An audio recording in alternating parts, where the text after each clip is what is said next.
Hi guys, இவன் பேர் காலா ராக்கி. ஏன்னா இவன் மூஞ்சி, காது, மூக்கு எல்லாம் பார்த்தீங்கன்னா காலா படத்தில் உள்ள டாக் மாதிரியே இருப்பேன். அதனால் எங்கள் ஏரியாவில் காலா ராக்கின்னு பேர். பார்த்தீங்களா காது எவ்வளோ ஷார்ப்பாக தூக்குறான்னு. மோசமான பயம் இல்லை. இவன் நிறைய பேர் நீங்கள் கட்டி போட்டிருக்கீங்க செயினில், ஃப்ரீ பண்ணி விடுங்க அப்படின்னு சொல்லியிருந்தீங்க.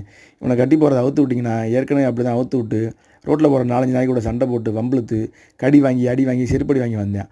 அது இப்போ தான் அவனை வந்து ரெஸ்க்யூ பண்ணி அவனுக்கு உள்ளதெல்லாம் எல்லாம் போட்டு ஆஸ்பத்திரியில் காமிச்சு எல்லாம் ரெடி பண்ணி வச்சுருக்கோம். இப்போ மறுபடியும் வந்து அவுத்து விட்டிங்கன்னா வெளியே போய் எல்லா சண்டை இழுத்து வம்பிழுத்துட்டு வந்துடுவேன். இதனால் உனக்கு தான் பெரிய சிக்கல். இதில் முக்கியமான விஷயம், என்னோடய பெல்ட்டை வந்து நான் லூஸ் பண்ணி தான் கட்டி வச்சுருக்கேன். அப்படின்னு ஒன்று டைட்டாலாம் கட்டலை. எப்போவுமே வீட்டுக்குள்ளே ஃப்ரீயாக தான் இருப்பேன்.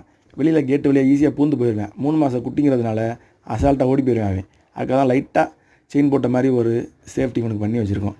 அதனால் ஒன்றும் நீங்கள் வந்து கவலைப்பட வேண்டாம். ஃப்ரீயாக தான் வச்சுருக்கோம் அந்த டாகை. எல்லாமே அந்த டாகுக்கு உண்டு. பெரிய தின்னி பையன், எப்போ பார்த்தாலும் தின்னுக்கிட்டே இருப்பேன். அதில் நல்ல பையன் தான், ரொம்ப ஷார்ப்பாக இருக்கும், ரொம்ப ஆக்டிவாக இருப்பேன் அந்த பயவில்.